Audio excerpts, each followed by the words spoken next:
Welcome to UltraLights. My name is Ryan and I'm one of the engineers at UltraLights. And now we'll walk you guys through the cleaner side of our operation. At this location, lamping is installed onto the fixture. Lenses are then installed onto both sconces and pendants.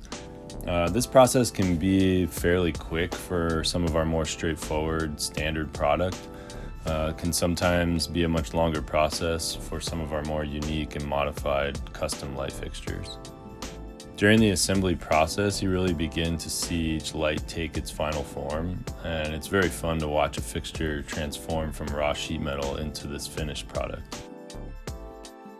Once the assembly process is complete, the fixtures are moved into our shipping department. Here, each order is packed accordingly. Some small fixtures can be packed together in the same box, while others require separate large boxes, or sometimes we even build custom-made crates for large custom fixtures. Once the fixtures are packed and labeled, the fixture is ready to be shipped to the customer. Thank you guys for joining us today at UltraLights. We really appreciate your time. We hope you enjoyed seeing a snapshot of our manufacturing process, and we look forward to working with you all in the future.